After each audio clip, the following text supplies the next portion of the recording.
నమస్తే సార్, మీ పేరండి? Captain Krishnamohan MV. Sir ఏం చేస్తుంటారు సార్ మీరు వర్క్ ఏం చేస్తుంటారు? బిజినెస్. సార్ రాష్ట్రంలో అయితే ఎలక్షన్స్ రాబోతున్నాయి. గత 5 సంవత్సరాలుగా వైసీపీ ప్రభుత్వాన్ని చూశారు. ఈ ఎన్నికల్లో ఏ ప్రభుత్వం వస్తే రాష్ట్ర అభివృద్ధి బాగుంటుందని మీరు భావిస్తున్నారండి? చంద్రబాబు నాయుడు గారా, జగన్ గారు? చంద్రబాబు నాయుడు వస్తే డెవలప్మెంట్ జరుగుతుందని నేను ప్రగాఢంగా నమ్ముతున్నా.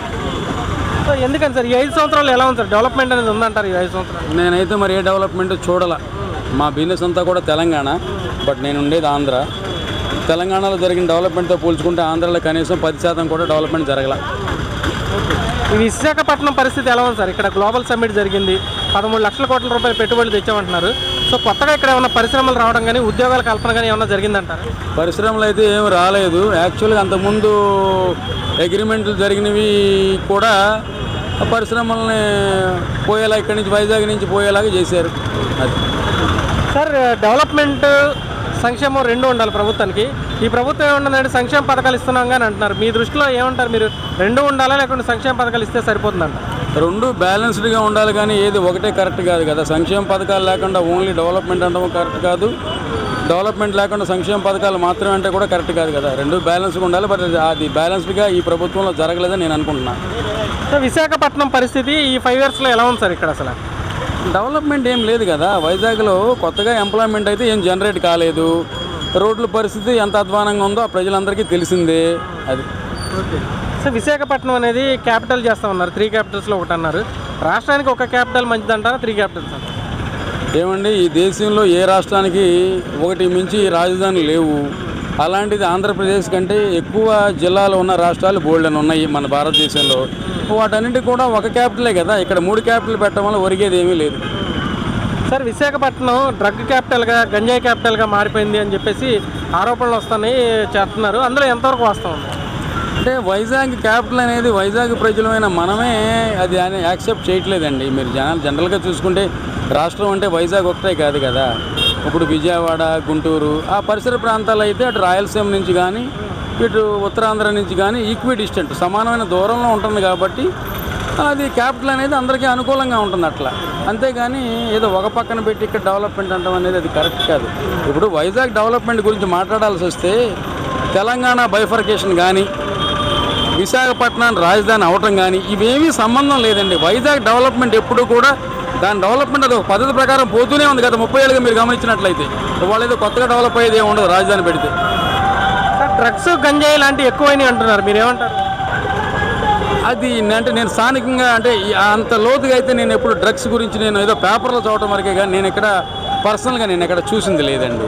సార్ మరి వైజాగ్ స్టీల్ ప్లాంట్ అనేది ప్రైవేటీకరణ జరగబోతుంది ఇక్కడ, అలానే రైల్వే జోన్ అనేది రాలేదు. మరి ఇక్కడ మీ పార్లమెంటు పరిధిలో ఎంపీగా ఎవరు గెలిస్తే వీటన్నింటినీ సరిచేయగలరని మీరు భావిస్తున్నారు సార్? భరత్ గారా, ఝాన్సీ గారు?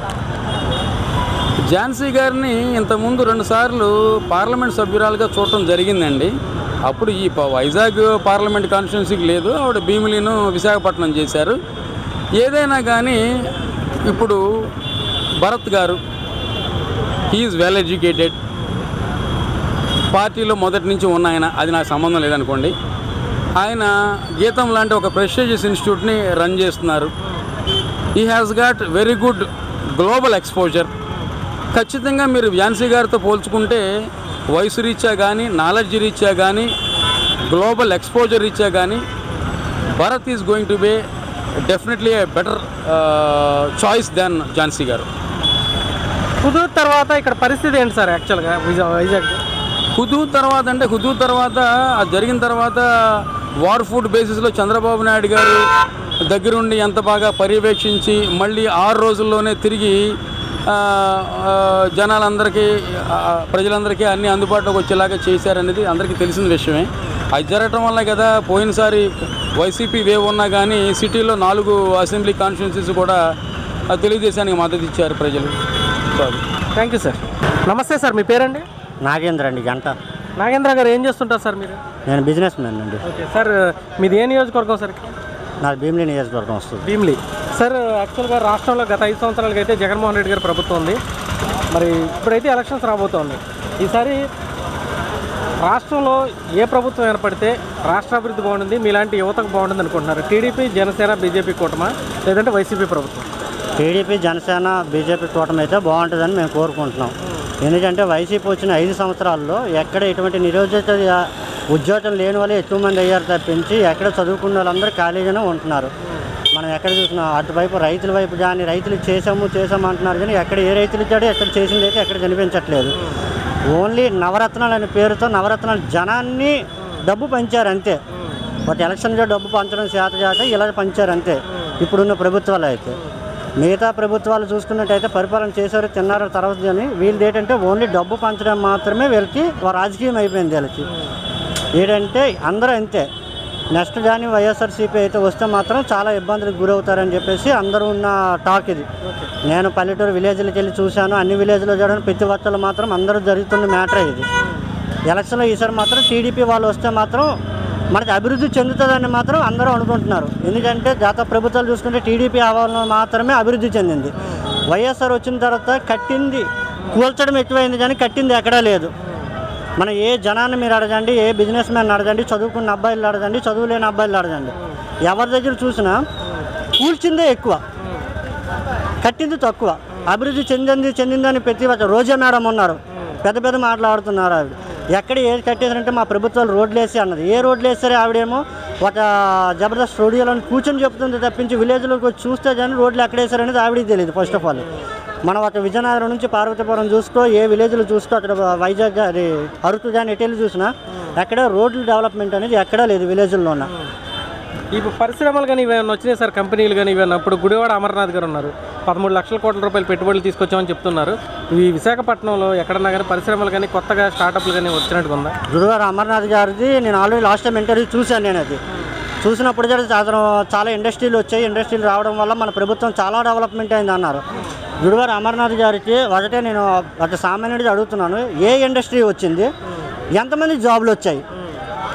అతను నిజంగా పబ్లిక్లో తెచ్చా మాట్లాడమని స్టూడియో దగ్గర మాట్లాడి చెప్పడం కాదు.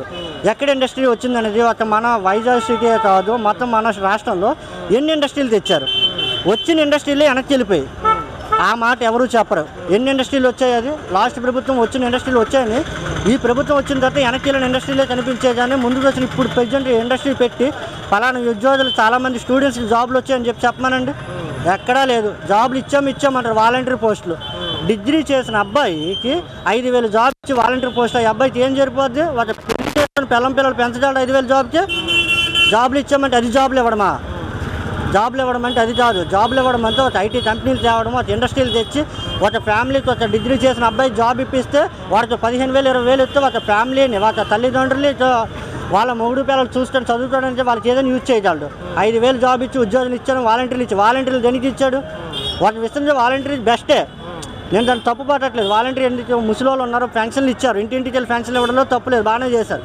దాని వాలంటీర్ సైతం అనేది వాళ్ళకి డిగ్రీ చేసిన వాళ్ళకి డిగ్రీ హోదాలో కల్పించాలి. 5,000 జాబులు ఇచ్చామని చెప్పడం కాదు. ఇండస్ట్రీ ఇచ్చిన తర్వాత ఒక ఇండస్ట్రీ డిగ్రీ చేసిన అబ్బాయి అయితే మినిమం 15,000 20,000 జాబ్ వస్తాయి కానీ వాళ్ళ ఫ్యామిలీ ఎంత కష్టపడితే కానీ డిగ్రీ చదివించలేరు కదా. చాలామంది పేదోళ్ళు ఉంటారు, వాళ్ళు డిగ్రీ చేయాలంటే ఎంతో డబ్బులు వచ్చేట్టు ఉండాలి. వాళ్ళు చేస్తే ఒక ఇండస్ట్రీ వస్తే కదా వాళ్ళకి డబ్బులు వస్తాయి. ఎక్కడే గుడివాడ అమర్నాథ్ గారు చెప్పింది అయితే అంతా అబద్ధమే. సో మీ నియోజకవర్గంలో అయితే ఎవరు గెలుస్తారు? గంటా శ్రీనివాసరావు గారు, అవంతి గారు ఉన్నారు, ఇద్దరు ఎవరు గెలుస్తారు? గంటా శ్రీనివాసరావే. అవంతి శ్రీనివాసరావు అయితే గెలరు. గంటా శ్రీనివాసరావు అయితే భీమిలి నియోజకవర్గం పక్కా గెలిపోతుంది. సరే, విశాఖపట్నం పార్లమెంట్ పరిధిలో తీసుకుందాం.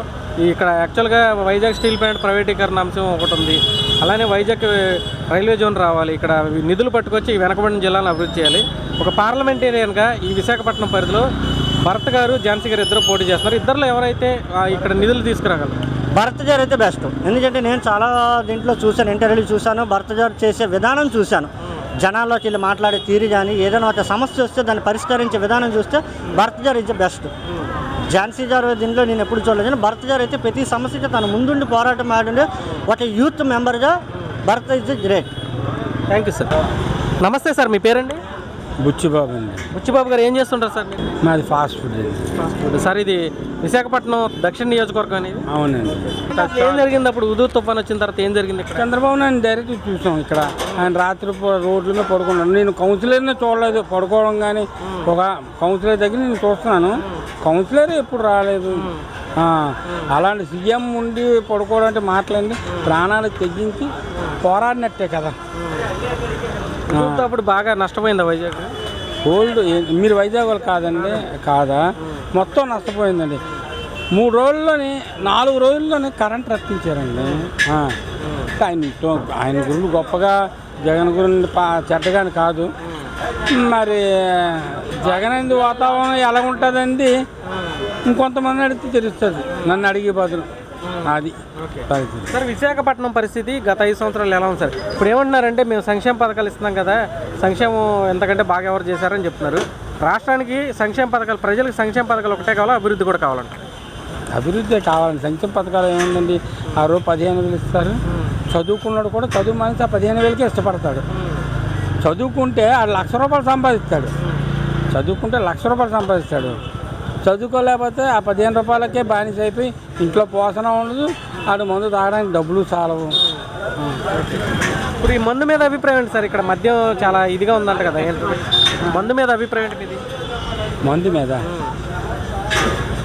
మందు తాగినోడు తాగుతాడు, తాగనోడు మానేస్తాడు. రేట్లు పెంచారు, పిచ్చి మందు అమ్ముతున్నారు అని అంటున్నారు. అన్నీ రేట్లు పెంచారు, పిచ్చి మందు అని తాగినోడు తెలియాలండి. మందు గురించి అయితే నో కామెంట్స్, అది ఎలా చేసుకున్నా ఒకటే. మరి సరే విశాఖపట్నం విషయానికి వస్తే ఇక్కడ గంజాయి డ్రగ్స్ అనేవి బాగా ఎక్కువైపోయినాయి సార్, యువత పాడవుతున్నారని అంటున్నారు. మీరు ఏమంటారు దానికి? 100% ఎప్పుడు గంజాయిని ఆలకించలేదు, ఎప్పుడు ఆలకించలేదు. కానీ ఈ మధ్యకాలంలో మొత్తం అంతా గంజాయి పరిస్థితి. యువత చెడిపోతున్నారండి, బాగా చెడిపోతున్నారు. 4 తల్లిదండ్రులు చాలా బాధపడుతున్నారు. ఇదేంటి ఇలా ఉందని అది పరిస్థితి ఉంది సార్. మరి ఇక్కడ యాక్చువల్గా స్టీల్ ప్లాంట్ ఉంది, దాన్ని ఈ ప్రభుత్వంలోనే ప్రైవేటీకరణ దిశగా అడుగులేశారు, కానీ వీళ్ళు అడ్డుకున్నట్టు కనిపించలేదు. అలానే రైల్వే జోన్ ఒకటి రాలేదు, వెనకబడిన జిల్లాలకు నిధులు. ఇక్కడ పార్లమెంట్లో భరత్ గారు రాజకీయ నాయకులకి స్వలాభం అండి.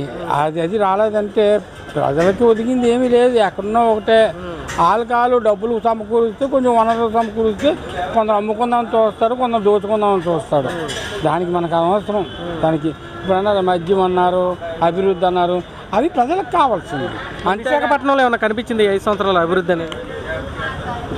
కనపడ్డదో లేదో నన్ను అడిగే బదులు మీరు చూసుకొని తెలుసుకుంటే సరిపోద్దండి. కంపెనీలు పెట్టుబడులు ఏమైనా వచ్చినాయి? ఒక 13 లక్షల కోట్ల పెట్టుబడులు తెచ్చామన్నారు. అది మీరు క్లియర్గా కనబడుతుంది కదా, కంపెనీలు తెచ్చారో మరి ఏడ్ చేశారండి, అవేమి తేడా మరి. సో ఇక్కడైతే ఎంపీగా ఒక పక్క భరత్ గారు పోటీ చేస్తున్నారు, ఇంకో పక్క బొత్స గారి ఫ్యామిలీ నుంచి ఝాన్సీ గారు పోటీ చేస్తున్నారు. సో ఇద్దరిలో ఎవరైతే బెటర్ క్యాండిడేట్ అనుకుంటున్నారు మీ దృష్టిలో? బెటర్ క్యాండిడేట్ కాదండి, డంకా పదం చెప్తున్నాను, భరత్ గారు వస్తారండి, దాంట్లో డౌట్ లేదు. కింద సార్ అంటే జేడీ లక్ష్మణ అక్కడ చంపేసి ఇక్కడ చంపేసి కొంపు చేస్తారు 70,000 ఓట్లు. ఇక్కడ 70,000 ఓట్లు పోయిందండి. పోయిందంతా 4,000 ఓట్లు. అలాగని తెలుగుదేశం కాదండి, ఒక చదువుకున్నాడు. ఈ ఏంటంటే టీడీపీ ఎజెండా అంతా చదువుకున్నదే ఉంటుందండి. వీళ్ళంతా బూతుల పురాణంకే సరిపోద్దండి. కొంచెం వాళ్ళు కూడా మంచి వాళ్ళకి బెటర్గా చేస్తారేమో మన నాకు తెలియదు. కానీ భర్త గారు వస్తారు, దాంట్లో డౌటే లేదండి, అడగవసరం లేదు కూడా. ఎవరినైనా చెప్పినా చెప్పకపోయినా ఆయన వస్తారు. సరే ఇక్కడ మరి ల్యాండ్ సెటిల్మెంట్లు కానీ కబ్జాలు కానీ అట్లాంటివి ఎక్కువైనాయి అన్నారు. మనకు తెలియదు కదా, మనం పబ్లిక్, మనం అవన్నీ తెలియదు. అవి చేసిన వాళ్ళు చేసుకుంటూ పోతారు. దానివల్ల రూపాయలు రాలేదు, మనకింతకు ఆలకించడం. మన బాధ మనం చూసుకోవాలి. కానీ సార్ ఇదైతే చెప్పండి సార్, పబ్లిక్ గురించి అంటున్నారు కాబట్టి రాజధాని విషయం చెప్పండి. ఒక రాజధాని బెటరా, 3 రాజధానులు బెటరా? ఇక్కడికి రాజధాని తీసుకొస్తుంది ఒకటే బెస్ట్ అండి. ఒక రాజధాని దగ్గరికి వెళ్తాం, అంత సమకూరుతాం, అంత సరిపోద్ది. 3 రాజధానులు అయితే అక్కడికి వెళ్ళిన తర్వాత అక్కడికి వెళ్ళాలంటారు. అక్కడికి వెళ్ళిన తర్వాత మేము బోల్ చూస్తున్నాం కదండి, మరి బోల్ చూస్తున్నాం కదా. ఇప్పుడు 3 రాజధానుల నుండి పరమ వ్యర్థం అండి. అందులోని అమరావతి అనేది కరెక్ట్ అండి. విశాఖపట్నం రాజధాని అంటే విశాఖపట్నం ఫుల్ అభివృద్ధి చెందించిందండి.